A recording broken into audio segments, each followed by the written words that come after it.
welcome to episode 23 of the movie Lighthouse, shining a light through the fog of film. My name's James. You crashed over my name. No, but that's just because I demand such punch.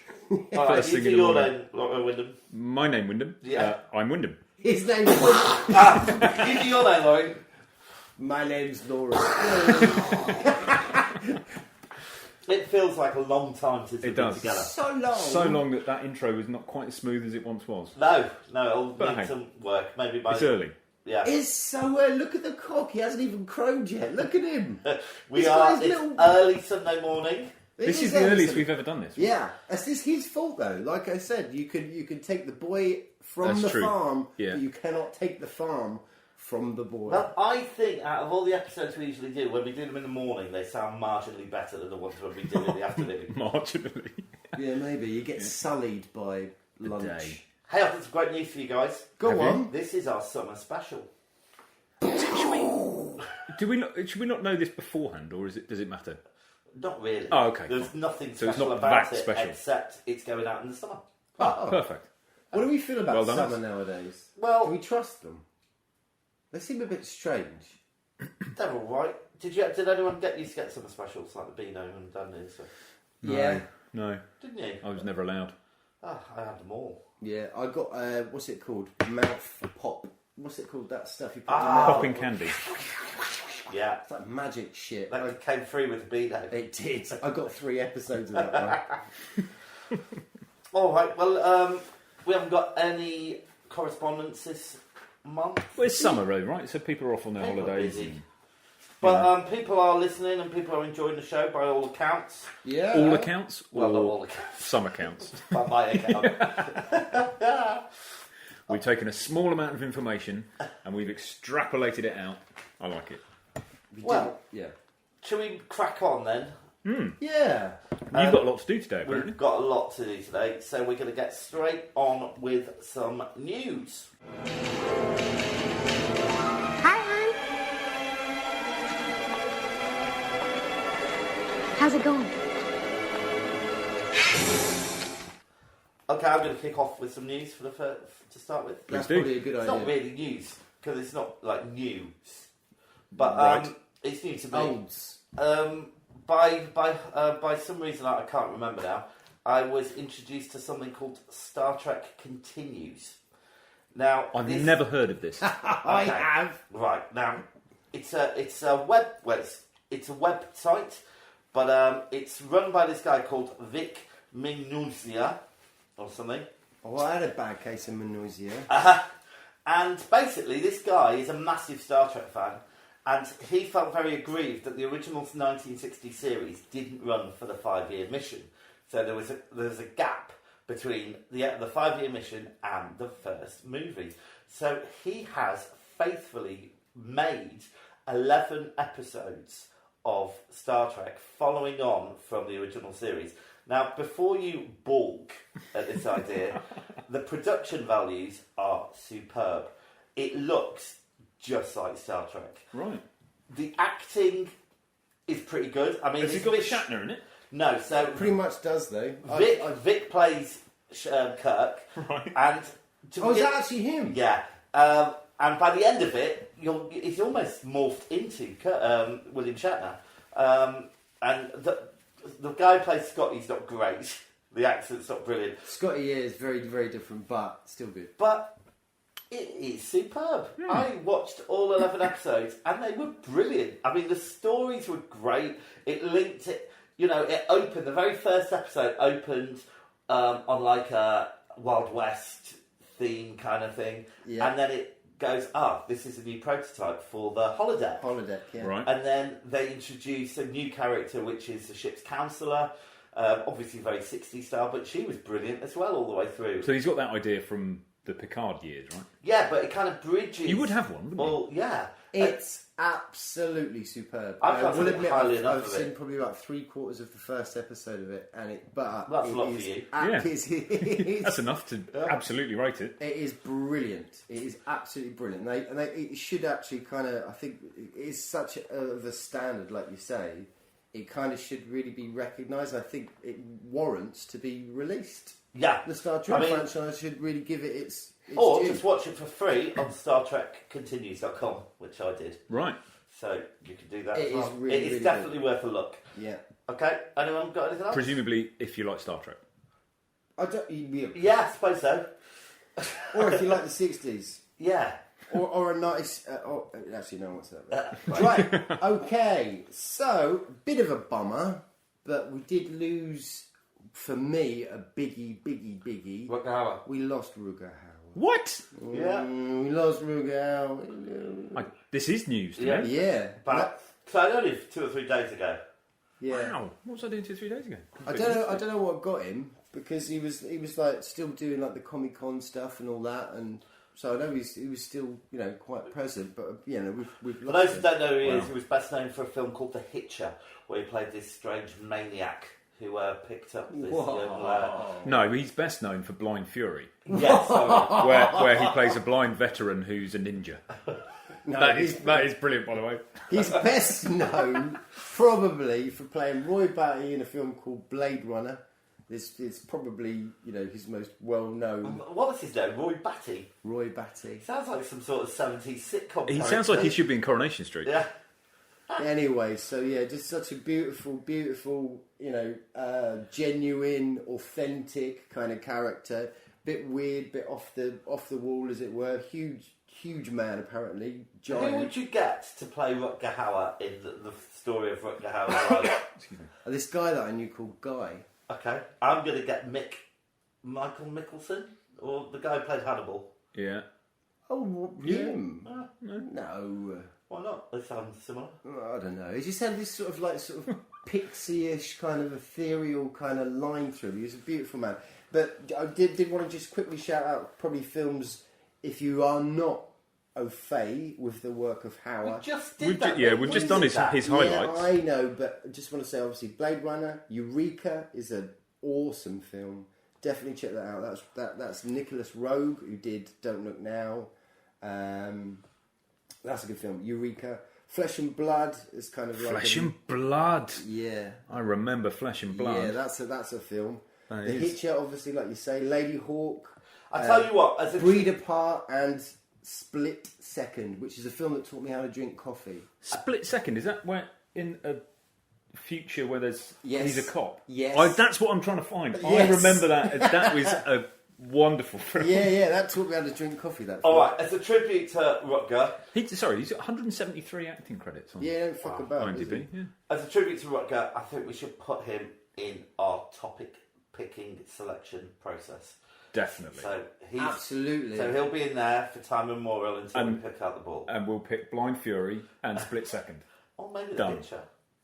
Well, those are my two now. We can just bank those. Anyway, we'll come back to that. See, Breed Apart and All right. Eureka. Yeah, anyway, go on. Wyndham, you got any news? No. Okay, back to me. Yep. The BBC are making a new version of Wurzel Gummidge, starring Mackenzie Crook. What's the Wurzel. theme tune? Flipping heck.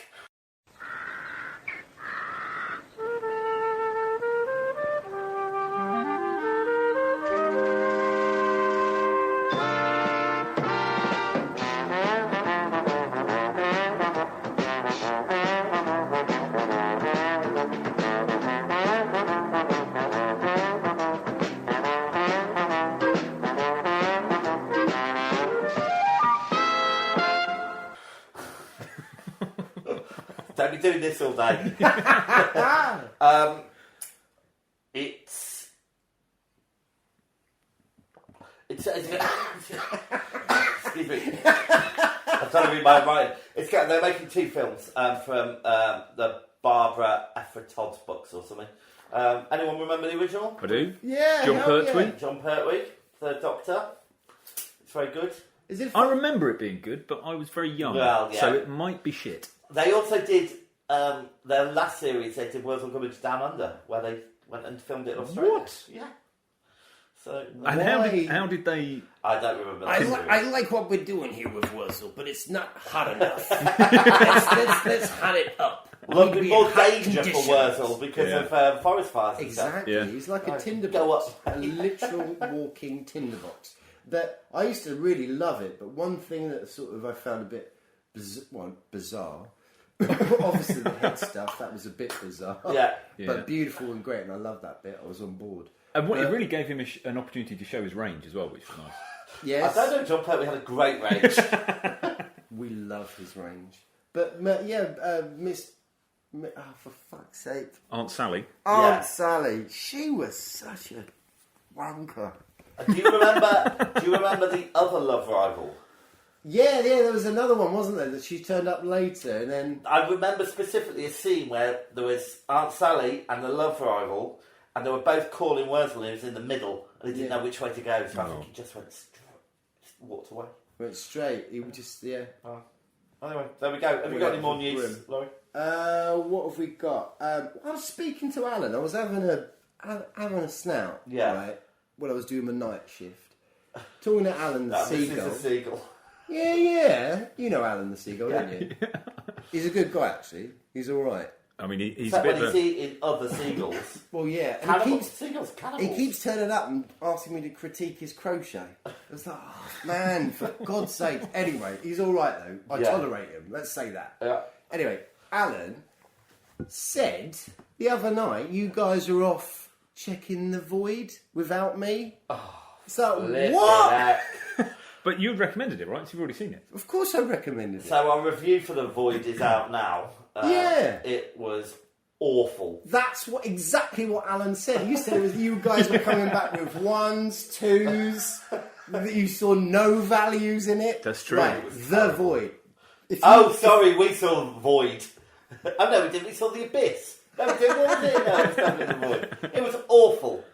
It was awful. Okay, if any of you see that podcast turn up on your feed or wherever it gets delivered, don't listen to a word of it. Where else would it be Absolute delivered? twaddle. They're To the talking letterbox. complete twaddle. If you appreciate, films, body horror or, special effects films, it is a little bit retro. It's definitely do the retro thing. But if you love that, The Thing... No, it doesn't make any sense. It doesn't make any sense. That's the... Oh. So it looks good. What the hell? It looks good. Of course good. it doesn't... It doesn't It makes need no to sense. make... But It does also, need to make some sense. No, what? But what Laurie, bit of your if you life? like things like Hellraiser or you like The Thing, go and watch Hellraiser, go watch The Thing. Don't be disappointed by The this. Void is a really great little lump of fun, alright? I've got some more news. Gremlins is being rebooted, but not as a movie. It's going to be an animated 10-part series. Oh, it's animated? Yeah, I think so. Is it? Well, that means it won't be anywhere near as dark as the original. Well, I don't know. It's all... I doubt it. Well, Yeah, Really? I would go with as well. I agree. Well, let's see, I think shall that was the decision around the table when they decided to commission it. I reckon Gremlins has legs. And I still to this day... There's going to be a Gremlins 3 at some point. After this, there'll be a Gremlins 3. But it's all about, the old Eastern Promise. Eastern Asian grandfather. Right. It's about him as a young lad with Gizmo, but it's not called Gizmo, is he? What is he called? I don't know, because he was only named as Gizmo in the first one. Oh, yeah, that's true. Mogwai.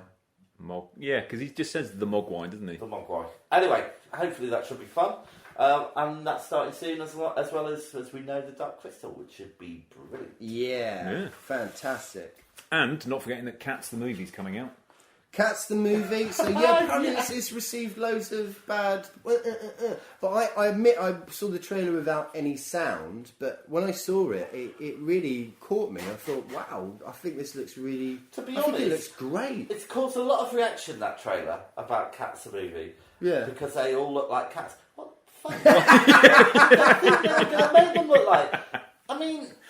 They don't look like they're dressed in lycra from the 80s. If that's what people wanted, go back to the 80s. They wanted those little furry little wristbands and ankle bands. I think it looks amazing. Like human cats. My big issue is he's got bloody thingy Corden in it. Oh, James yes, he gets Corden. everywhere, that man. Just can't... Hands up, he just weirdly gets on your dick. Oh, James No, Corden, I mean, yes. That's 3 hands in the line. Yeah. So smug. Yeah. And he's got worse since he's been in the US. He was always a bit of a dick. Yeah. But now he's... Yeah. Ugh. Anyway. Maybe when he does one of his carpool karaoke, he'll have an accident, a fatal car accident. This is it. His output is actually really good. Yeah, Carpool some of his karaoke ideas... is great. And his crosswalk Broadway stuff, have you seen that? No. Where when the lights change, the whole cast of a Broadway show get on the crosswalk and do a scene from the show, and then when the lights change again, pissed me off. But I it had was 5 quite fun. cyclists in front of me today, and that was enough. I was at tipping point. Tipping point. Awful Doctor TV Sleep came out, didn't it? Well, no, not came out. The trailer. Yeah. So, again, on the phone, I saw the trailer. without sound. No, I might have treated myself to a bit of sound this time. And it was like, okay, fine. But then we were at the Cinemaplex, weren't we? We went off to Dream, didn't we? Yeah. And then we saw a trailer, probably the way it should be portrayed, in a cinema with sound. And there was something about it, I thought, actually, yeah, this might be something. This is Ewan McGregor is playing, and that's... Yes, not... That- yes. That jars a bit. I don't have a problem with Ewan McGregor. I think Neither the do best I. parts of the trailer, unfortunately, were the bits from The Shining. Right. And if I've read the book, You have? I've read the book. You told me the synopsis. Now and it I sounded like the mental. book very much, Yeah. but comparing it to The Shining is pointless because It's not Yeah, Shining, yeah. is it? like it at No. all. You know, with no spoilers, but if in the original book the Overlook burnt down, so there isn't even the Overlook Hotel. No. Yeah, and I don't think that's what's going to happen with this film. They're going to do everything they possibly can to link and cram. Well, we saw that with the links to the original Shining, which Stephen King hated, so he's obviously forgotten all about that. So what do we predict? Should we look at the... Shall I take the I'm cloth gonna off the crystal I think ball? we should go and see it as Yeah. a little special. Does anybody else think Ewan McGregor can't quite do an American accent? Yeah. He's been doing it for a long time.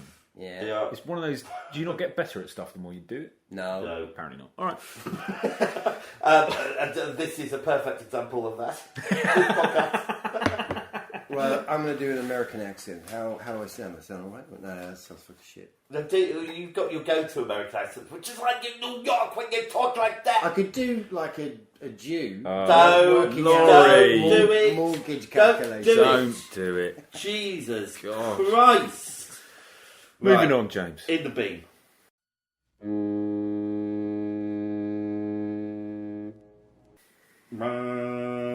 Oh!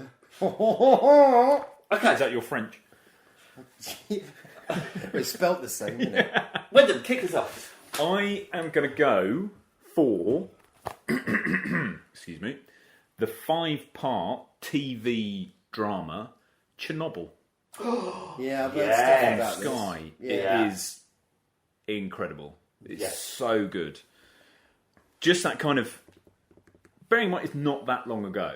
It's in our lifetimes. And just the cataclysmic nature of that incident. But also, you kind of then find out that actually they averted a thermonuclear problem, which basically would have laid waste to the whole of Europe. Fuck a duck. And it's just incredible. It's got... Sorry, is the UK counted in there? Yeah. Oh. But it would have kind of effectively made the Ukraine and everywhere immediately around Russia uninhabitable for several hundred years. Fucking hell. It's got Stellan Skarsgård. It's got Jared Harris in it. Right, yeah. And Punchy it's... fuckers. Yeah, but people like Stellan... Is it Stellan? Stellan This is the Skarsgård? two brothers, right? One of them plays it, and the other guy's in Big Yeah, Little yeah, Lies. he's the son. Yeah. But this is the father who's in all the Marvel movies. Oh, I know who you mean, yeah. It is Stellan Skarsgård, but it's He's got... in the Thor films. Yes, yeah. And it's got Emily Watson as well, who is Yes. brilliant in pretty much everything. She was in Equilibrium as well. I kept seeing her Right. And face. she played the character that was kind of created to enhance the programme. So she played a scientist, didn't she? She did, yeah. And her character that said at the end, You've seen Chernobyl. yeah, I loved it. They said, we created this character to represent all the number of scientists That who was were it. doing all these Right. things. Yeah, behind the so she scenes. does- And that worked. I thought that was great. I agreed. She does the kind of research into how did this happen, because you've got this state-run machine that can never admit it's made a mistake. So when mistakes happen and they find it, they bury them. They don't action them. So you get this point where Chernobyl explodes because of a known fault that they've just redacted the report. So all the other nuclear power stations in Russia have this same problem, and they're not doing anything about it. So you kind of have this Jared Harris's character, who is also a nuclear scientist. He's got this moral dilemma as to whether he breaks with kind of communist doctrine and the government's doctrine saying we never admit defeat and never admit we're wrong, at the risk of having another Chernobyl and another Chernobyl and another Chernobyl. So in the end, he does go against them. It brings a question actually to my mind about, you can go and now visit what's the name of the city next to it? I can't remember the name of it now. Don't know. But you can go and visit. You can go and it's the extreme tours. Yeah. And it also got me on thinking about, you can go and visit Auschwitz and stuff. Yeah. And there's obviously, a reason why people might want to go to Auschwitz and stuff.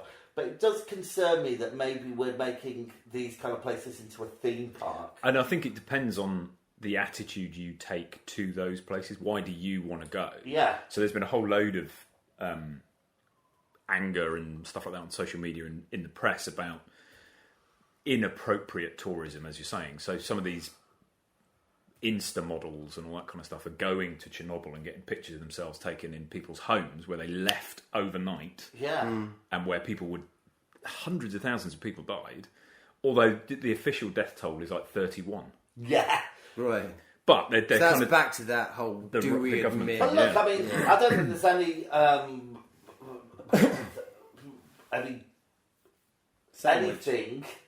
Right. Is there any sandwich?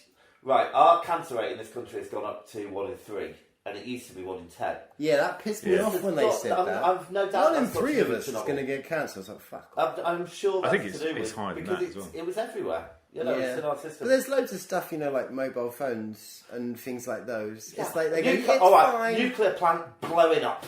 Yeah. Mobile phone. Which one do you think it is? I don't know. All right.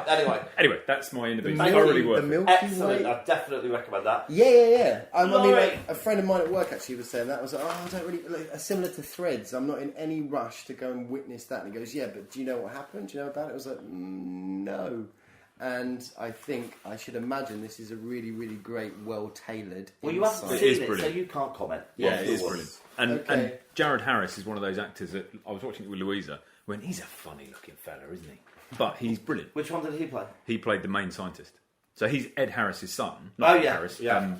Richard Harris's son. Right. And there were times while I was watching it, I was thinking, I'm just hearing Richard Harris. He's got a real similarity to his time.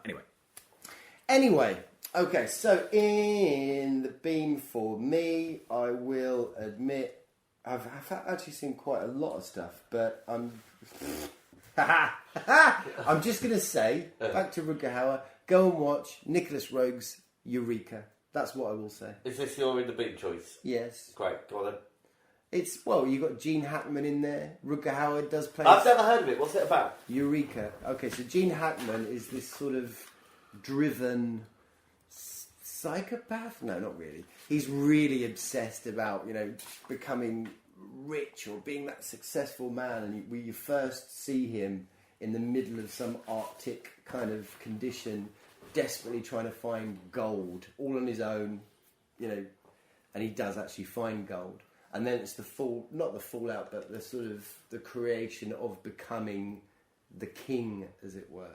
Oh. And then you've got these characters, his daughters around him. Rutger Hauer's kind of like this playboy kind of character. It's a weird film, very Nicholas Roeg, obviously very edited, but really, it's a good film. If you like film, check it out. It's not the easiest thing to see. Great. Yeah, Eureka. All right, and mine is 30 Days of Night, directed by David Slade, with Josh Hartnett and Melissa George. Anyone seen that? No. Do you know what? It's a brilliant vampire film. Wait a minute. It's set in a town. Yes. Which, I have seen which doesn't have any daylight for 30 days, and this team of vampires turn up, and they're really uber violent, and so they're stuck in this town for 30 days trying to survive. It's great. Oh, I might have It seen that. is actually. good. It is good. It keeps you on the edge of your seat. The only thing think is a criticism of it is I have seen it. You don't get the sense of them being in there for 30 days. You know, they're like sitting in an attic for ages, and it's the attic bit is the only bit where like, you really have get not the been length in of that time. attic for like 10 days or so, because, well, you know, it doesn't look like they've been in there for about half an hour. Yeah. So we were in a little town, aren't we? Where are we? Alaska or something like Somewhere that? like that, Yeah. And so the cop turns up or whatever, is quite a young cop. Yeah. He's got history in the town, and then that night kicks in, and then lo and behold, some vampires turn up, Absolutely. and they will not sleep, obviously. For But 30 it's days definitely of worth night. checking out. Yeah, it's good. Okay, right, so on the rocks. Love on the rocks. Ain't no surprise. Laurie. So, we managed to sneak out the lighthouse, didn't we? Oh. Who did that nighttime shift? Was that you? Wyndham? I must have. Fucking hell. Yeah. That might explain all Let's the ships get on all the those rocks. broken ships. I'm not used to it. Jesus. Anyway, we did. We did, didn't we? And we went to see Midsommar. Yeah, which our review is online, so let's not talk about Yeah, it. I think I was a little bit gushy actually with Midsommar. Let's be honest. Is it a film worth watching? Absolutely. It's worth watching, but It's a probably, I think, to solidify kind of what I experienced, it's kind of a story that's about that big, all right? Very small. Yeah, I'm using my thumb and my finger, and then, but there's a big song and plump all around it, performance of a film, but, you know, it's all about storytelling and experience, and it's a proper, again, if you like film, it's definitely worth watching, because it's great. if you don't want to waste your money on paying for a drama degree, just go and watch No, Midsommar. don't be like that. It's just There loads is- of drama there is- exercises all the way through, that's it. It's you basically have to remove kind of from reality and allow the film to be the film. Oh, you're And gushing again. Get on Yeah, with the one yeah, you yeah. It get on with is- the one you're criticising. It is really good. It reminded me a little bit of actually of Wes Anderson. And Right, it you're not does getting the another thing- choice. This Okay. is your choices No, on the rocks. wait, just quickly. I'm going to put I Midsommar didn't down talk to about what you didn't Midsommar. like. We have two eyes, don't we? Most people have two eyes, if we're, lucky. And that phenomena of closing one eye and opening the other one and this, that, and the other. Midsommar, it does it a couple of times where you are watching it and it's like, oh shit. It does the whole two eyes. You've got one eye open and two, blah, blah, blah. Anyway, that's really great. But we also stayed to watch The Dead Don't Die. Well, that's not true. Jim Jarmusch's I left halfway through. zombie film. It's awful. Awful. Yeah. Every joke didn't land at all. I left halfway through, which was close to an hour, Yeah. and we'd seen Iggy Pop as a zombie, which was just a bit excruciatingly painful to watch, really. Wasn't funny. It was so slow. Yeah. Every joke missed the mark. Did it get any better? Sadly not. So That is a shame. yeah, Jim Yeah. Jarmusch, he's done some amazing stuff. He's done some such good films, and he's got this sort of quality about him where it's more of, I suppose, just characters talking and this, that, and the other. So it was kind of weird to see him doing a zombie film, because the trailer's quite sort of, it's got energy about it. So Jim Jarmusch doesn't make that kind of film anyway. So quite excited about it, but yeah. So is it the premise would have what specifically about it failed? Is it bad script? Is it bad? Or is it the fact he doesn't normally direct this I kind think of the thing? script is weak, but also I think they were my big problem was everybody in this film thought they were being incredibly funny, and they're just so. Bill Murray, we know he's great, Yeah. but Well, no, actually, to be he's fair- been shit so many times in so many films. Ghostbusters 3, for example, where he. Well, he was, and it's like that. He's unfortunately not as funny as he thinks he is, and you almost could see them in there trying to, and they did the awful. What put me off at the start? They did the awful thing where they were in the car and they were you'd have the theme tune of the film. See, no, I really and then they like put that. the radio on and they went, oh, what's this? I've heard this before. You went, yeah, you just heard it. It's the theme tune of the film. And it's like, right, you're going to break that convention, fine. And then they just did that joke about 10 times. And it's not funny enough. That's like French's Orders in the 1980s. That song Right. keeps coming again and again and again and again, and it's just like, oh, Adam Driver, Bill Murray are good in it. All right, you can't deny that they are good. When they're on screen, the film sort of picks up again. But the rest of the film, it just feels really lazy and pointless. You've got all this stuff. You've got these. You see this scene where these kids are in like this penitentiary, whatever it's called, delinquent kind of stuff. So you think, okay, these guys are going to be something, and then you get right to the end. You've well left by now, and then. You meet these kids fairly near the beginning, and then it cuts back to these kids again. It's like, okay, these kids must mean something. Nothing. They mean absolutely nothing. It's the catapult and critters again, right? Well, no.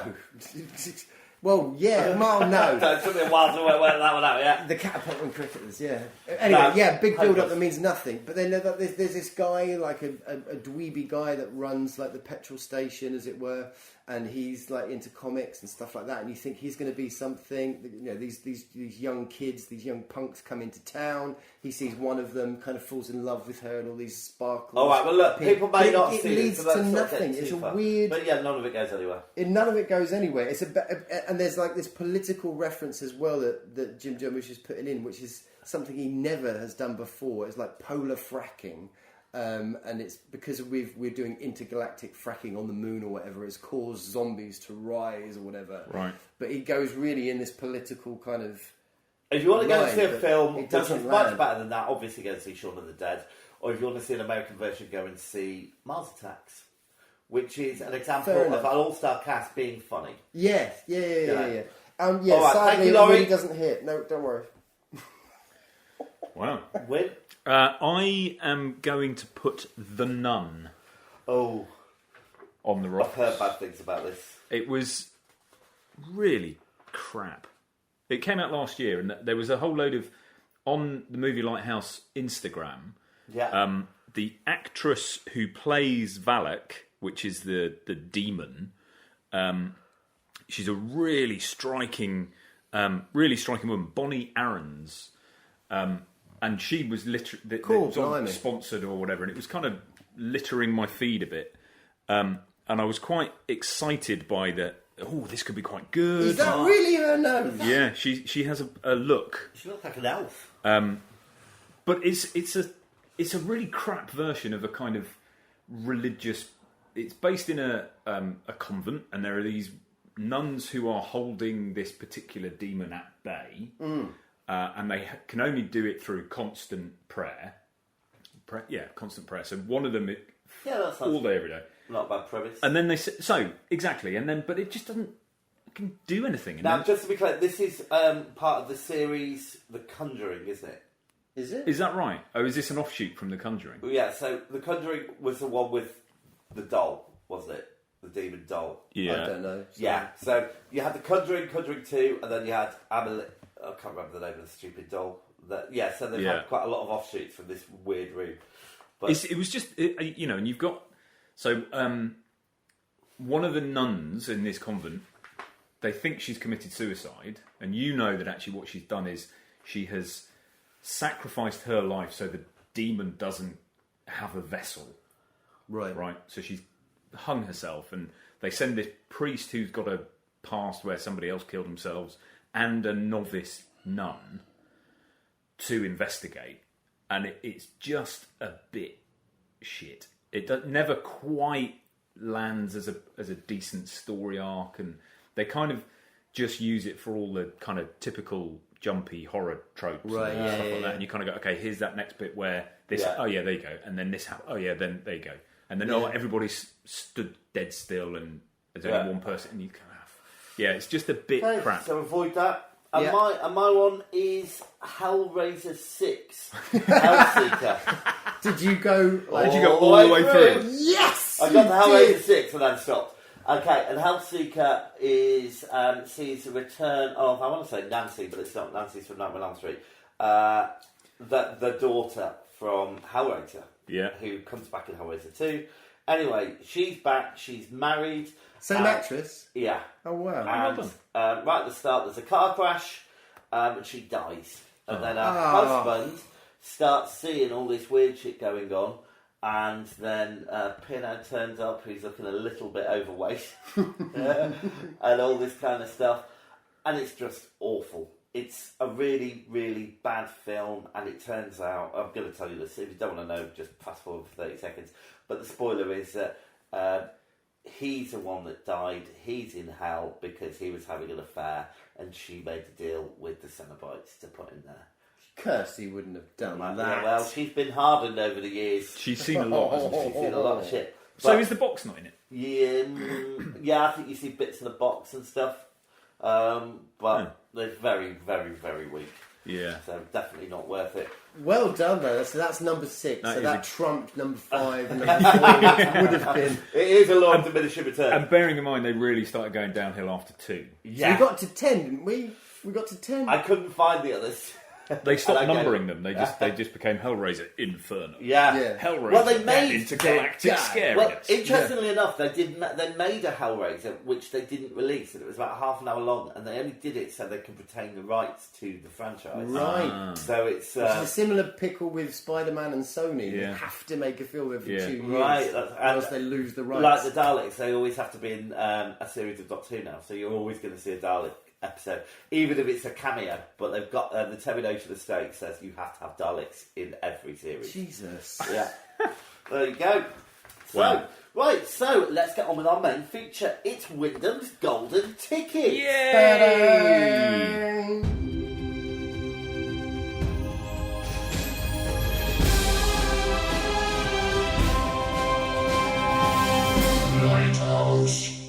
So, let me give you a little bit of information about Wyndham. His home address is... no, I'm going for here, obviously. But Wyndham. I could draw a sketch of it. Exciting times. Right. Indeed. There's Yeah. Referring to what exactly? The fact that you got to choose these two films. Yeah. Well, it was interesting because when you told us there were these things within your ball bag called Our Golden Tickets, at the time, obviously RoboCop would have just been front and centre. I would have picked that for both of them. We'd have had to watch it twice. Yeah. But we've done RoboCop. Yes. Yep. So I was then in a position to go, oh my God, what am I going to go with? And ever since we started doing, I think I said this actually when I picked it, but ever since we started doing this, I wanted an excuse to go back and watch Hellraiser. Because it is one of those films that just sits in my head as the kind of...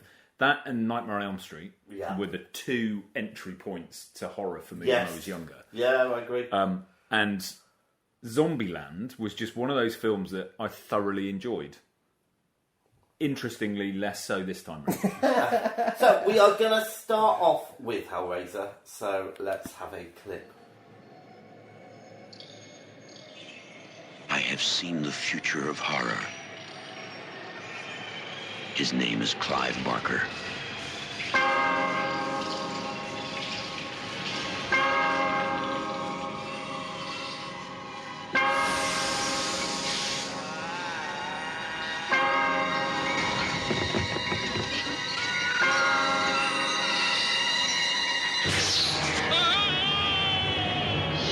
Hellraiser. Beyond any terror you have imagined. Okay, so let me give you a little bit of...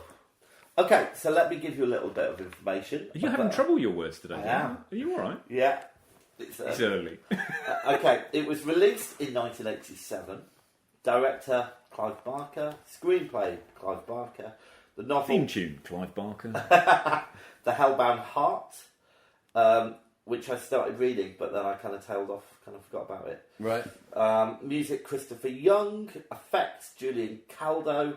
The budget was $1 million, and it made $14 million in the US box office. That's a pretty good return. Yes, yeah. Didn't win any Oscars brilliant. or BAFTAs or anything else, really.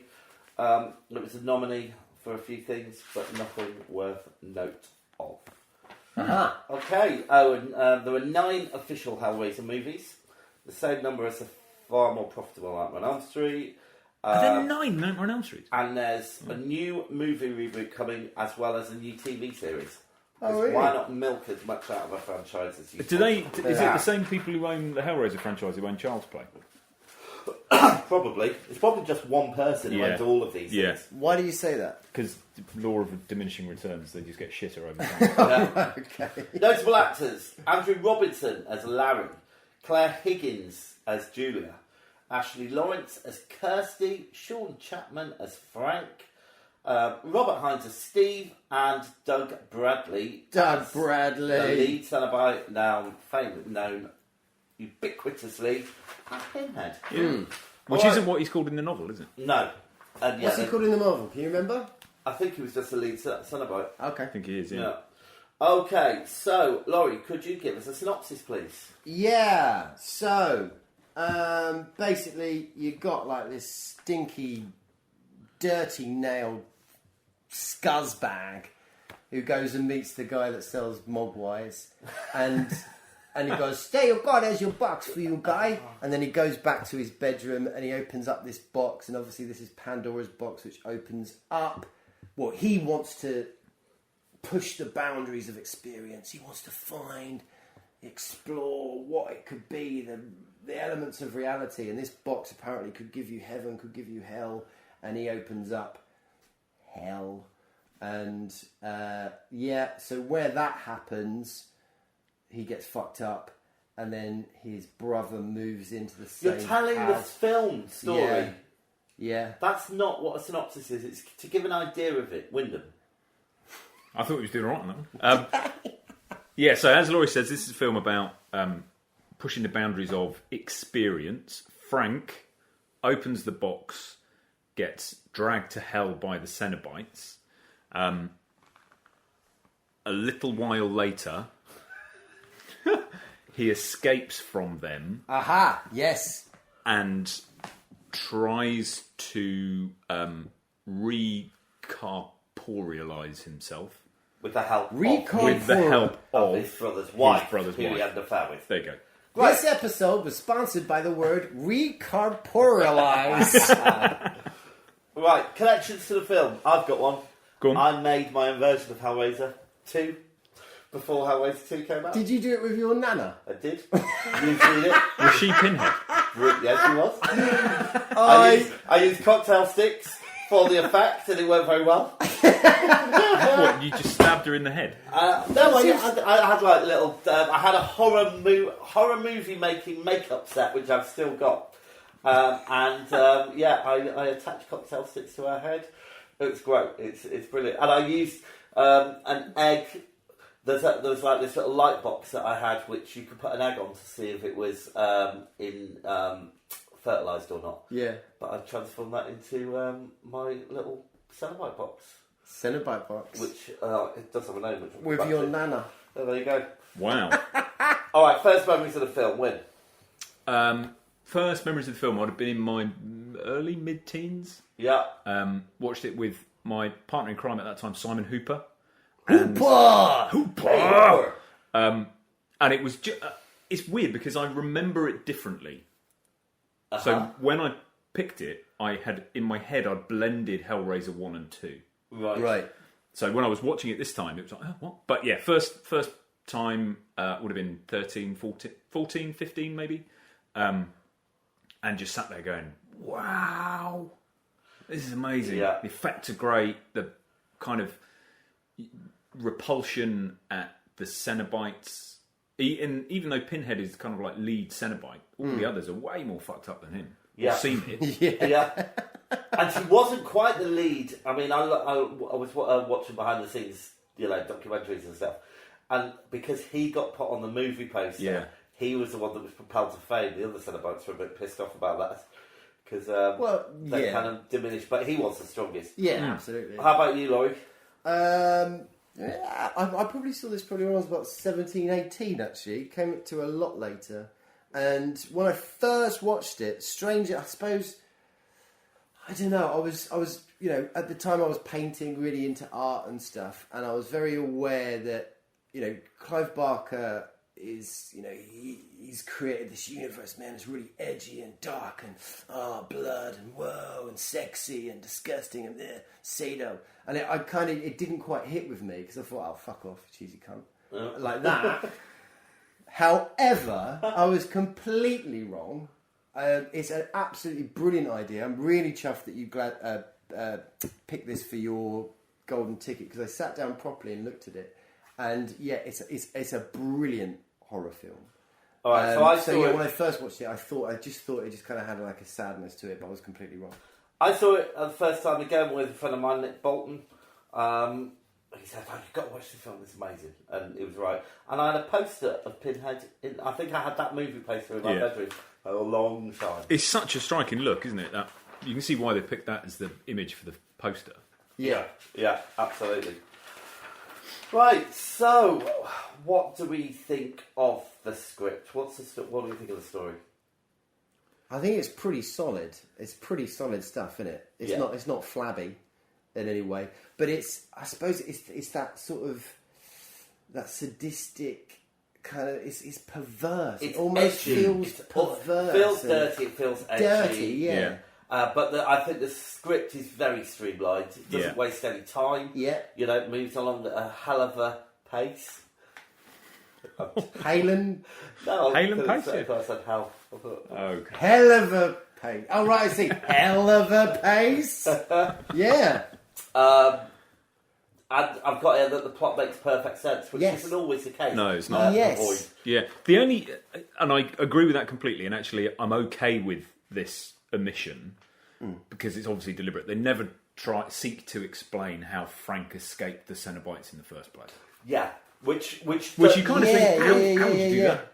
But Doesn't you matter. always need some of that because that adds to the mythology, Yeah. doesn't it? It's like, how did he get out? And they don't know. Yeah. Yes, Which is also right. that kind of, okay, so we're not dealing with some kind of omnipotence. Yeah. They don't know he's got out. Yeah. Interesting. Yeah. That is cool. I'll tell you what I didn't think worked in the storyline. The homeless man. I didn't get it.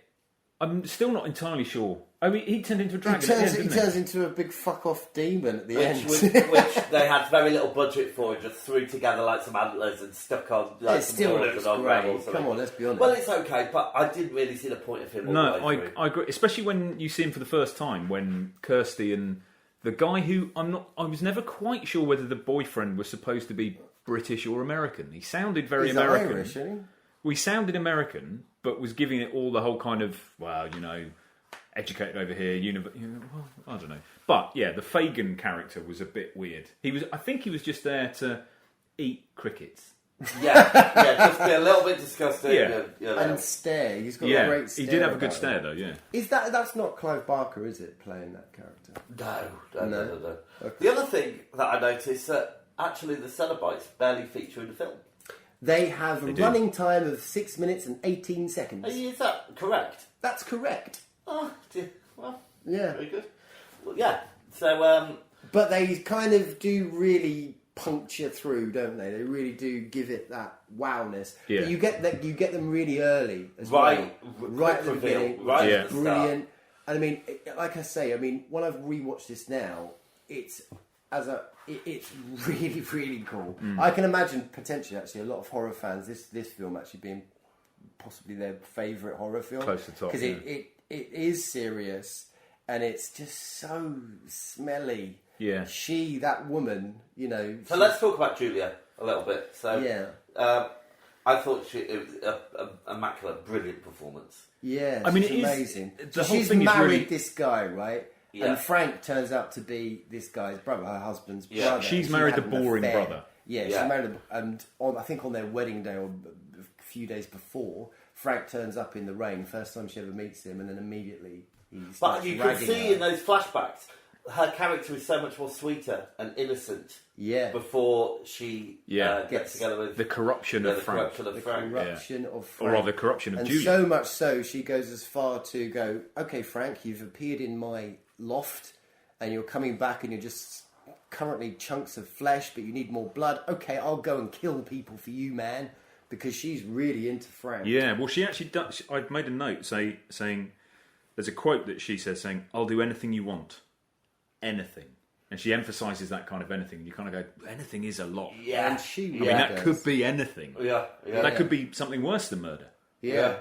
Which is a really cool kind of line. And then all the way through that, you've got this whole universe of just, they call it pleasure and pain in equal measures, but really sadistic. And the design of it is just freaking awesome. Yeah. You know, obviously Clive Barker is a painter, he's an artist, and he's bought these just really cool, clever designs. And then you say about the special effects. I mean, I don't know how old this film is now, but it's 87. pretty so fucking Yeah. old. 30 years. Yeah, 32 years. It stands up to this day. I mean, like Frank coming back to life. That was amazing, and It's it really freaking put me in aw- mind of The Fly. Yes. Yeah, it's When up that there. all kind of disgustingness, and even to the point where when you see the shots of the hooks firing into Yeah, it looks flesh, awesome. you Yeah. kind of go, but it's not quite as good as the rest of them. But I think that just goes to emphasise how good all the other effects are. Yeah. So Frank the Monster as well, when he actually starts getting his flesh, Yeah. you kind of go, actually that doesn't look like a man wearing a mask, although clearly it is. Yeah. But it's not Yeah. overly big, it's not overly clunky, it's Yeah. really well articulated. It's just, And when they put him in a suit, he starts wearing a suit Yeah. near Yeah. the end. He's Bleeds just got through blood it. everywhere. Yeah. His shirt is red. It's like, he looks good. So He quite a looks lot of great. people, yeah. quite a lot of people played Frank, didn't they? So you had the Frank from the flashbacks, Yes. and then you had the actor who played Skinless Frank, Frank the That- Monster. Yeah, but also Frank's voice was voiced by somebody else, Great, yeah. and then there was another Frank. So the brother ended up playing Frank as well. Oh, yeah. So there were Yeah, four yeah. people who played Frank. Yeah, So there you go. See, again, back to that smelliness. So, have you ever seen Dirty Harry? Yeah, Clint well, Eastwood. he's the the brother is with the main bad guy in Dirty Yeah, Harry. so he's, is it called Scorpio or something? Yeah, Scorpio. Yeah. Yeah, Scorpio, I think, or Scorpion. Scorpion. Scorpion, yeah. And This is the boring brother you're talking Yeah, about. yeah. So I was obsessed with Dirty Harry. I used to watch it a million times. And if you're listening to this and you've never seen Dirty Harry, you have to see Dirty Harry. It's fucking amazing. And the soundtrack's amazing. But that character Scorpio in Dirty Harry, it's just always smelly and I just didn't like him at all. And I think that was another problem when I first watched this, because that actor is just Yeah. winds me up. And now I've watched it again. Yeah, I kind of allow that character, and he does quite a good job actually. 'Cause- Well, they're all kind of caricatures, aren't they? Yeah. And that was one of the things when I was watching it again this time. I was thinking, wow, these performances are a bit. But that's the point. They're exaggerated, and it's kind of like this, as you said. Yes. There's degenerates everywhere, and it's just this decay and awfulness, and the boring brother is just a dick. And, yeah, he's a dick. and she's, because when we first see Julia, she's not fully down the road to corruption because she hasn't killed anybody yet. Yeah. But you can tell there's just this Yeah. darkness Yes. to her. And Yeah. She's lost right from the start. yeah. Kirsty loves a little bit of overacting, bless her. Yeah. I thought it was a likeable Yes, performance. yeah, And when it I is was young, I likeable. thought she was great. Yeah. I thought she was a bit too easily impressed by her boyfriend's cigarette trick. Yeah. I tried that. It gave me creep. And the problem, and this isn't a problem with the performance, but right. So she watches a man eat a load of insects. Yeah. And then when she's questioned about it, she went, "Oh, nothing. What happened? What's happened? Oh, nothing." You would say This dude's just eating a load of crickets. some insects. Steve, utterly useless. Is he the boyfriend? Yeah. Yeah, wanker. And a proper, just a wanker. Yeah. Just a waste of space. But All the guys in this film yeah, it's a good point. are actually. total wankers. Yeah, actually, and all the victims, you kind of go, well, you kind of deserve to be killed, to be honest. All men are dicks. all right, so I don't think it's fair if we don't spend a little time talking about Doug Bradley, who played Pinhead, Right. Yeah. Because I think that performance is iconic, Yep, Yeah. I'd agree. and it helped to make this film stand above many other horror films. of I the think time. the minute you see him, the minute he kind of comes on screen, it's like immediately he's kind of the caliber of, okay, this will go down as an iconic monster. You know, he's up there with Jason, Freddy, Yeah. that kind of thing. Yeah. Because the way old Dougie plays it, it's got that, again, that sort of, I don't know. Well, he was told not to a- underact hugely. He Yeah. was told to pull it back. Yeah. So actually, because he gives very little, you're on It's it. so gives powerful you because more, of doesn't that. it? But that sort of British accent, and we are explorers of forbidden pleasures and all that. He's not necessarily a malevolent Well, it's a guy. Brit- He's not. yeah. He's not a baddie. It's a And he Brit- does do a deal with Kirsty. He's like, okay, I'll let you fuck We'll off do the then swap. if you bring me back Frank. If you Yeah. can find him. I mean, and also it's a British film. It's set in Britain. Yeah. Yeah. Which is very confusing if you then go straight on to watch Hellraiser 2, Which is not. set in Britain. Yeah. Is it not? No. I thought Hellraiser 2 was. Even though Where is it? Kirsty is Yeah. just In the asylum. yeah, Yeah. absolutely. Is it in America, It's is it? moved to. It doesn't make it clear, but it's. Oh no! To tell you what makes it clear, American cops. American cops go into the house, and it's like suddenly the house has transported itself from England to America. That's the power of the box. That's kind of weird though, because Hellraiser 2, all the actors are English. Pretty much. Weak bits. I thought the tunnel Cenobite was very weak. Well, The yeah. tunnel. Yes, this Oh, is the, this yeah, is the yeah, 80s. yeah. The so- stinger thing. Yeah. So you've got this really cool, let's be honest, it's really cool monster. It's kind of upside down. It's got little arms rat for feet. legs. Yeah. And Yeah. it's running down the wall. So in the 80s, I think that moment would have been like, wow, fucking hell, this Yeah. is great, because you're watching it on VHS, you can't clearly see it. Whereas now, you've got kind of a clearer shot of it. You can blatantly see that it's on runners. Maybe you can should see have the guy a behind VHS it. button on the remote control where you can turn it into like. Yeah. That's a great idea. filter. Exactly. Because Yeah. I've said it 1,000 times before, you know, films are about dreaming, and dreams aren't necessarily always in high definition, are they? So you just No. need that little bit of blurriness around the edges, and certain films fare better, and that specifically this scene, I think. But it's a great design, but yeah, There's you're lots right, of it's great quite design. The weak. puzzle box itself, great design. Fantastic. I think they used about 10 versions of that in the film. Yeah. Yeah. And the music is quite iconic as well.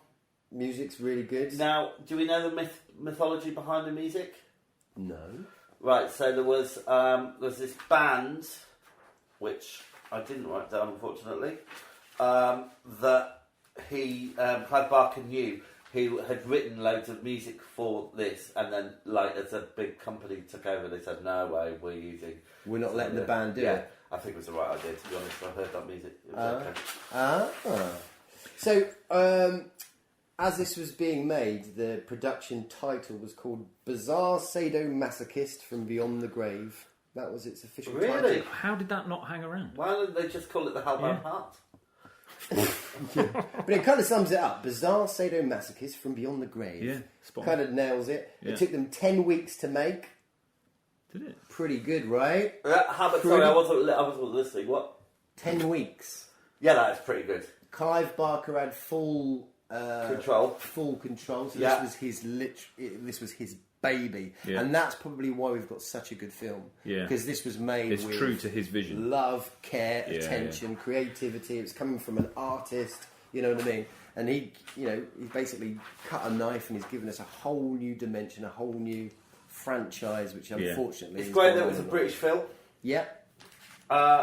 Although, and just the only other thing I wanted to mention about the set and production, that hospital, worst hospital ever. Yeah. Weird hospital as Yeah, well. really weird hospital. They didn't look like that in 1987. No. And you definitely didn't have a nurse just sat there. We've said this before about American Werewolf in London.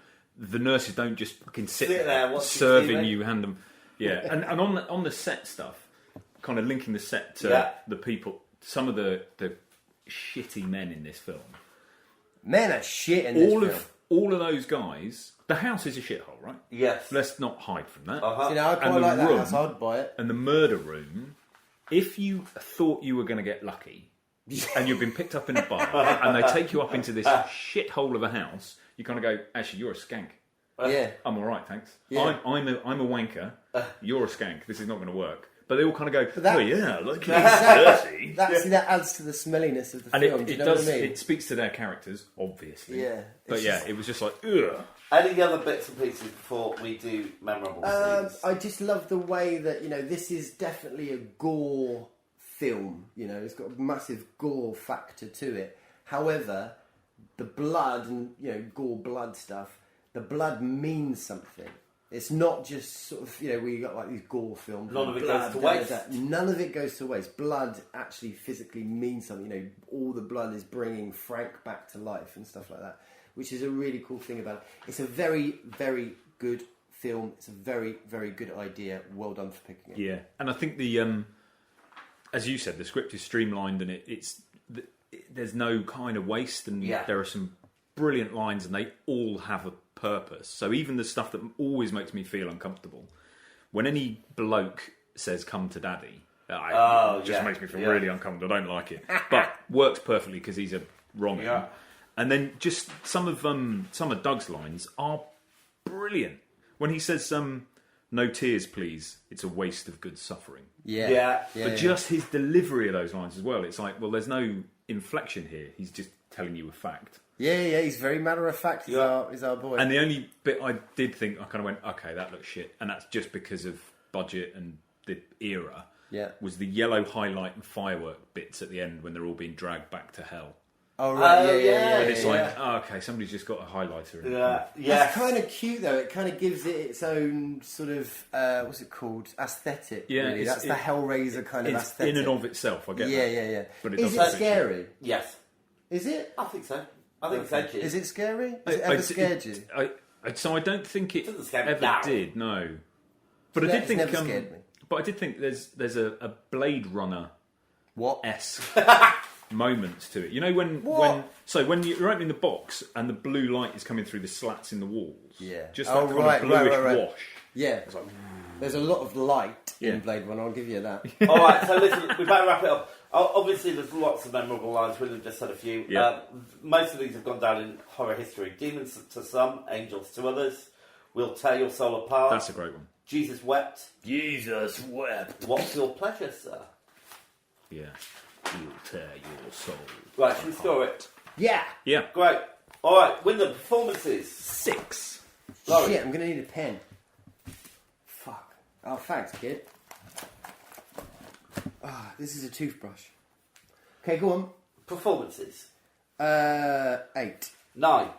Effects, Laurie. 9. 9. Ooh, I've gone harsh, but I'm upping it. I'm going to go 9 as well. Oh. Plot, 9. Wyndham. Hold on. I normally don't have to lend my pen. Huh? Plot, 7. You should put it on a string. Laurie. 8. Rewatch factor, Wyndham. 7. Laurie. 7. 9.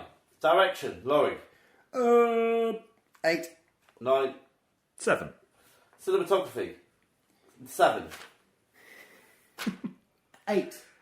It goes round this way every time. So the Let's thing is, though, go round again. we need a pen each.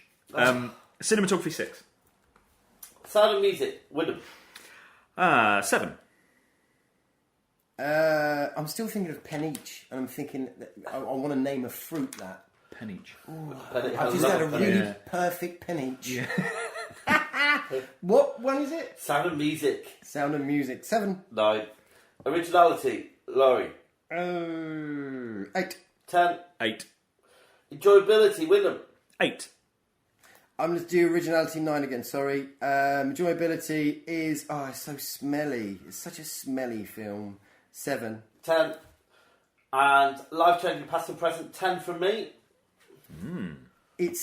For me, when I first watched it, it didn't resonate, but it's actually really good. 7. Fuck it. 5. That's very high for Wyndham. I think that's the second highest I've Yeah. ever given. I think it just kills my pen. So let's work out our totals. I've got 91. Bloody hell. I've got 70. Yeah. And Laurie? 48, 55, 64, Flipping heck. 71, 78, 78. according to my peniche. No. Ooh, good one. Ooh, Punchy gives us an average of 79.6. 79.6%, which places it... What did you give? I can't remember now. 70 something. 74? Oh, sorry, that'll take a while. Right, 79.6. Overall, that puts it...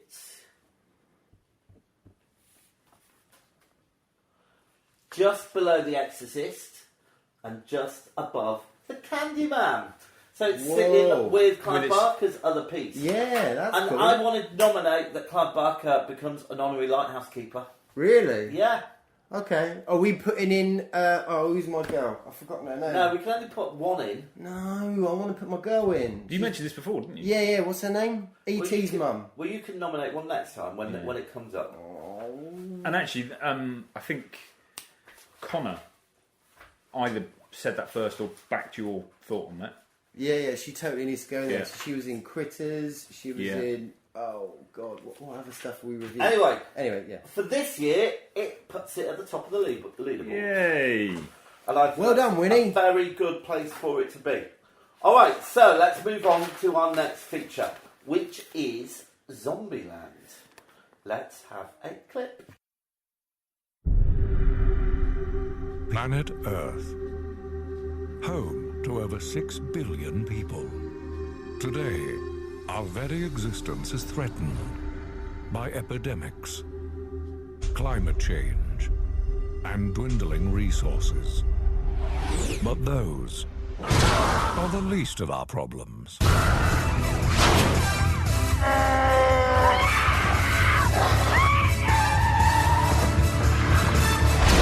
Welcome to Zombieland.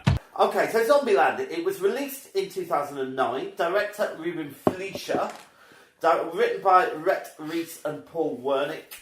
Music by Dave Sardi. Box office was $102.4 million. And the budget was $23.6 million. And no notable awards. Okay, so... First memories. Oh no, sorry.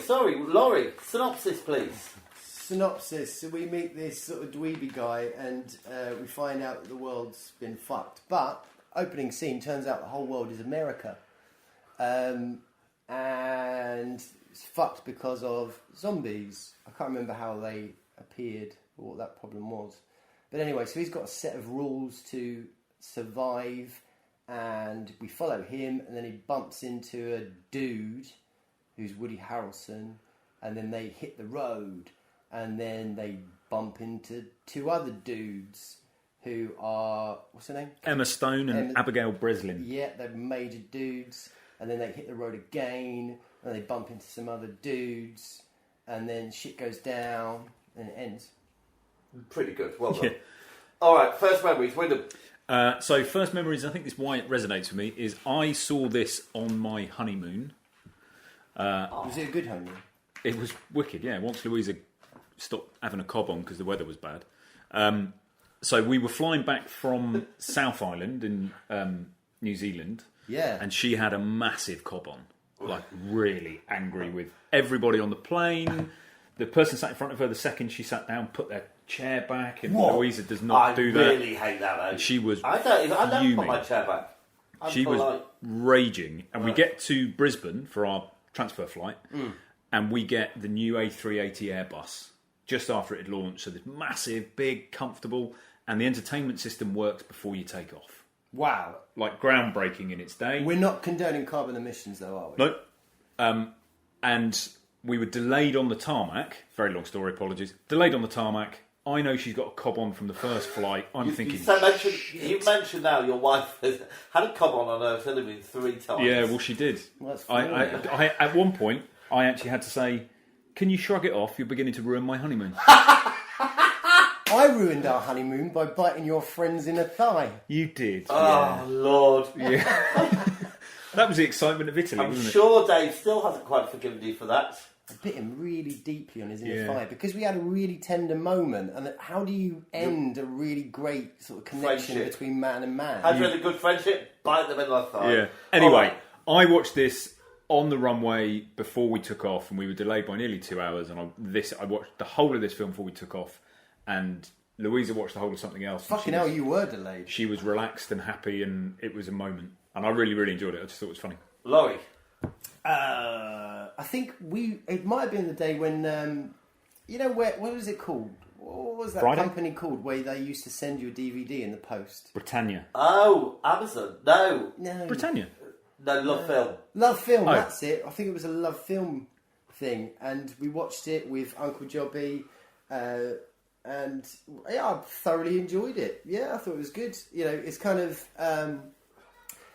sort of mashing that. What have you got? You got, oh God's sakes, that sort of dweeby kind of geeky American character Played by Jesse Eisenberg. Yeah, but there's this other cool dude that's in Superbad and in Scott Pilgrim. Yeah. You know, that guy. I much prefer him actually to this one.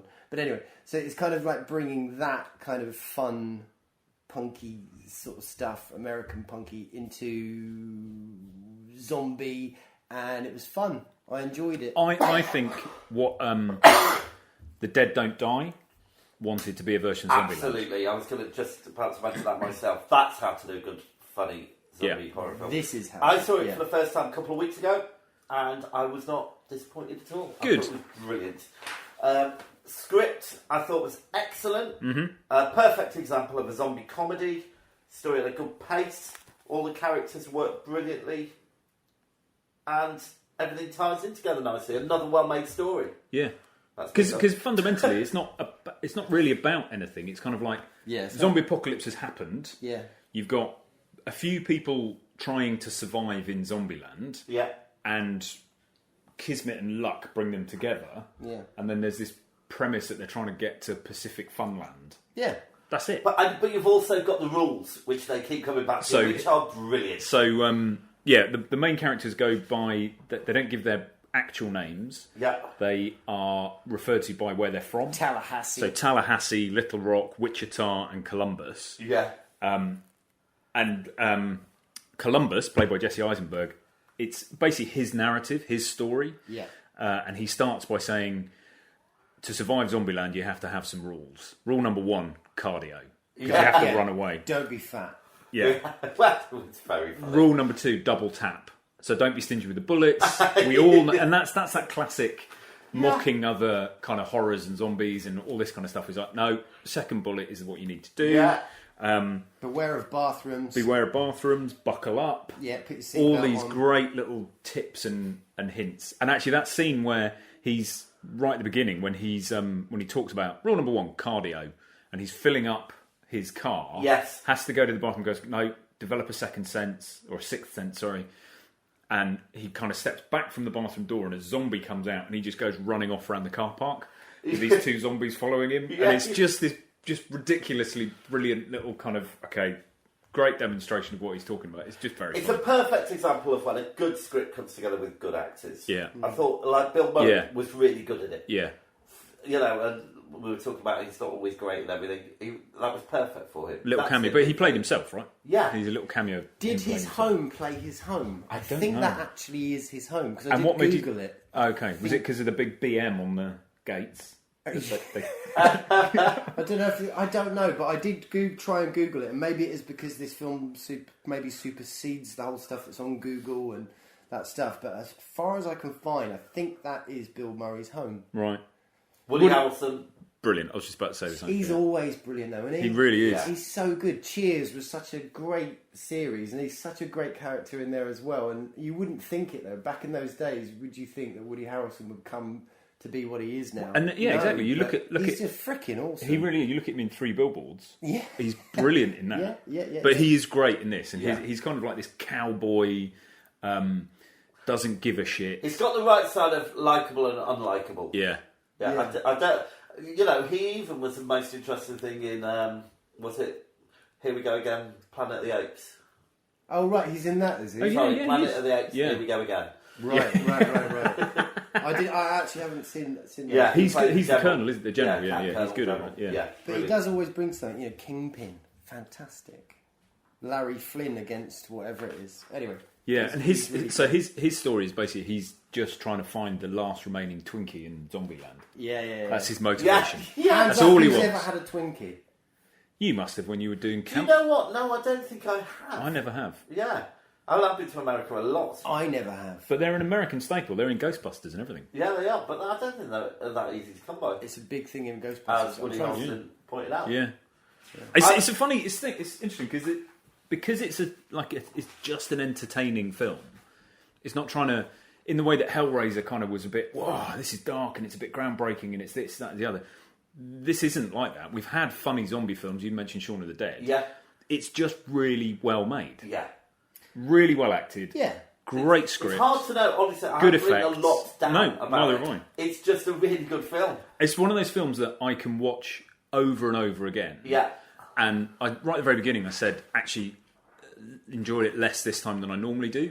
But I don't think that's anything to do with the film. I think it must have been my mindset at the time. But I literally have watched this film 15 times. Yeah. Zombieland 2's on its way. Is it? It is. Yeah. It's just about to pop out. The trailer's just landed. Yeah, Is it? it's called Double Tap. Yeah, I know. So I kept trying to find it, but all I could find were like fake fan trailers. Okay. Well, no, the real trailer's definitely there now. Is it? I'm going to have to dig it I'll out. check it out. It's like you say though. It's just fun. It's not really something that's going to go down in the Hall of Fame. No. But like the opening, literally like the opening bits, you've got this song for whom the bell tolls. Yeah, by It's really Metallica. Cool. That's it. Really cool kind That of is a great song. tune, and then like the credits, you just see all these like incidents of someone running away with a milkshake with a zombie running after them, or it's really cool. But then you go into the character Jesse's sort of rules, Columbus, and then you got the title, rule number 1, blah blah blah blah blah, which is fun, and then you've got like zombie kill of the week. Yeah, you break into that, so it's just it's having cool fun with itself. It really is, and when they're kind of going into the supermarkets, and you've got Woody Harrelson kind of just tooling up, gets his banjo out, and kind of whereas most people who are surviving are trying to avoid zombies, he's just out to get them. He's loving it because you find out. Spoiler alert on this? No, that's right. Yeah. Yeah, you find out that he lost someone dear. He lost someone dear to him, and he's raging about it and just wants to splatter any and everything. I don't know if that's a spoiler, because I think that's pretty much a staple of every zombie film. There is that. They've always lost someone, haven't they? But then this whole zombie thing, like I've said before when we've covered the zombie stuff, it is that fantasy. It's a perverse fantasy, definitely, that I have.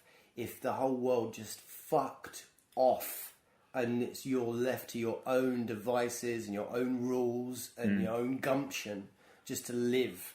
Wow. But that doesn't happen so in zombie films great. because there's a whole load of new rules and a load of other people. Because we've spoken about this before. But I would love it. Wouldn't you love it? A zombie infested world? Right, we've got a red button now just to really. go fuck off world. And Hello. No.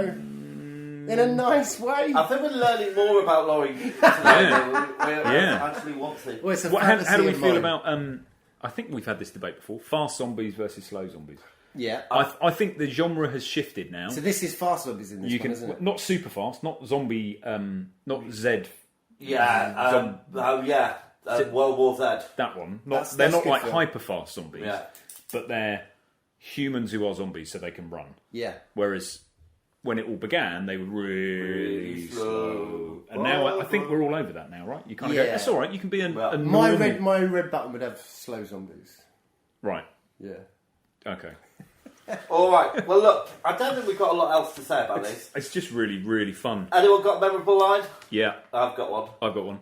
Okay, maybe it's the same one. It's Tallahassee, Woody Harrelson. I've never been good with farewells. That'll so do, pig. Yeah, that's the one I've got. And also when he's just shouting, "Where are you, you spongy, delicious yellow bastard?" Yeah. Talking about... So that's the Twinkie thing. The So Twinkies, I was yeah. trying to think of other films, actually, where you've got this... kind of a character that's just desperate to get this thing, and you're following him all the way through the film. The only one I can think of Terminator 2. Oh, go on. The Terminator. Trying to get the Oh, for fuck's sake. No, I thought of Terminator 1. Terminators. Oh! Hudson Hawk with Bruce Willis. All the way through that film, he just wants to have a cappuccino, but for whatever reason, he keeps getting interrupted. And he can never have his cappuccino. I can't quite remember. It wasn't Pulp Fiction where they have to like a big Hooner burger or something. I don't think they have to like it. That's just the nice dialogue before he kills. Check out the big brain on Brad. Right, okay, let's score it. Laurie, kick us off with the performances. Oh, 6. Okay, that's a 10 from me. Gets an 8 from me. Effects, 10 from me. 9. 7. Plot, Wyndham. 8. 6. 9. Rewatch factor, 9. I think you're all being really harsh. 8. 5. Direction, Laurie. 5? 9 for me. 7. Wyndham, cinematography. 7. 6. 8. Sound and music, Laurie. 6. 8. 7. Originality, 7. 6. 6. Enjoyability, Wyndham. 9. 8. 10. I haven't enjoyed a film. I think that's punchy. I think that that's... I haven't seen before to sit down and watch a film and really enjoy it for what it was. I really like you it. just because you can just disengage your brain, can't Yeah, you? It's like it's a great entertain film. me for an hour and a half. Life-changing past or present, 3. And that'll be 1. I've gone for a 0 on that. Okay. All right, although it did change your honeymoon. Well, it ended the honeymoon deliberately on time. we were due to come home. Jesse Eisenberg. Yeah. I don't know. It wouldn't surprise me if, I don't know, there's something about him that gets on my dick. When this first came Is it out, because it never he's like did. the head of Facebook? Maybe it's that film where I've No, it's had not. a certain I'll tell you what insight. film it is. Superman. He's it Lex, Lex? isn't Superman he? versus Batman, where he plays an awful He plays Lex Luthor, interpretation doesn't of he? Lex Luthor. Yeah, that is Awful. bad. He plays him like the Joker. Yeah, I But don't know. like really shit. Yeah, really bad Joker. It's like I wouldn't be surprised if he's like really into, I don't know, women Careful. oppression or something. I Careful. don't know. All right, yeah, stop. All right, so Wyndham, what's that out of 100 for you? What? What? How much? Oh, school. Right, sorry. 69. Yeah. Laurie, You're gonna have to. 83 from me. Wow. 12. That'll take you to 19. That's 24, 29. Oh.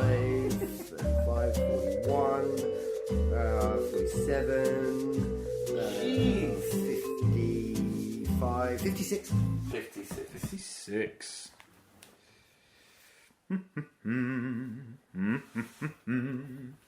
69.3. 69.3, which puts it just below the Candyman for this year, and in the bigger scheme of things, it puts it just below Salem's Lot and just above The Omen and Black Sabbath. There you go. Good scoring. all right, So it I just reckon missed out on Emma top 10. Stone would have got with Woody, really. In reality, she wouldn't have Yeah. gone with Jesse. She would have had Woody. All right, so I like Emma Stone.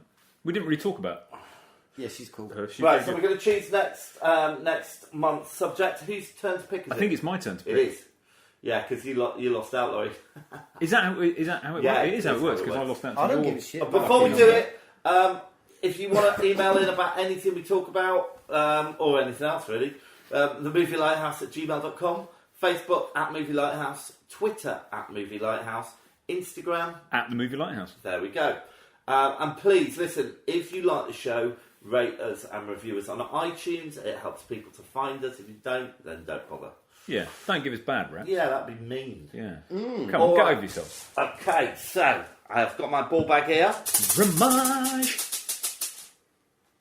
It's like the That was a Nescafe hefty- adverts from the 80s. That was a hefty spank on your ball bag there. Right, there we go. Have a little rummage. You're taking Yeah, my mate. ball bag off me. That doesn't happen every time. Stop saying ball bag, will you? Scrotum, retainer. Retainer? Okay. We have 79. Ooh. Okay, well, 79 has never been picked before, and it is 2008. 2008. We've got a year. Wow. All right, so 2008. let's find out what shit went down in 2008. Right, I need my device.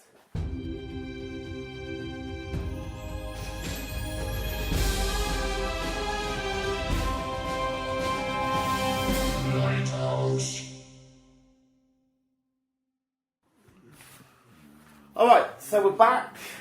Okay, so it's 2008. Wyndham, it's your choice. Okay. I will give you my first pick, Go for it. which is a little horror film called The Strangers. Okay. Laura, have you picked? I'm picking, yeah. Right, your first one. Go. What's The Strangers about? Just pick your film. You're not going to give it a little bit of a punt? No, I'm not. Okay. First one for me is a horrible film, Eden Lake. Okay. Okay, So not the horror can film. you Tell me a bit about it. I think I don't know So those. The Strangers is about a woman who goes to stay at a cabin, and these people break in, and it's very chilling. Actually, I remember being quite scared by it at the time. Okay, Eden Lake is Michael Fassbender, kind of early-ish in his career, and it's just horrible. I think they go on a walking hike and they bump into like these kids. British, you think isn't are it? just like naughty kids, yeah, British, and shit goes down big time, like big time. Yeah. Really good film. And my second choice needs no introduction. It's The Dark Knight. Right. Sorry. I'll say it's either In Bruges or Let the Right One In. I know exactly what one you want. So that's jeopardising Eden Lake, and I really want you to do Eden Which Lake. one? So I really want you to do my picks as well. Get on with it. Let the Right One In. Boo! Actually, no, I don't want Let the Right One In. Tough, you've chose it. I don't want that one. Which one then? Glory. Cloverfield. Oh, you. Okay. So Eden Lake or Cloverfield for me.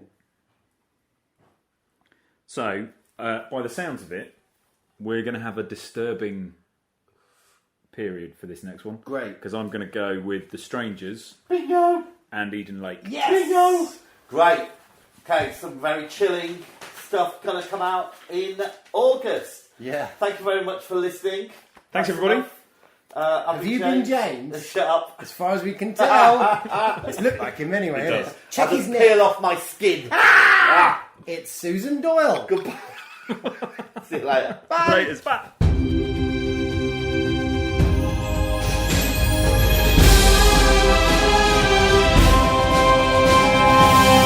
Lighthouse.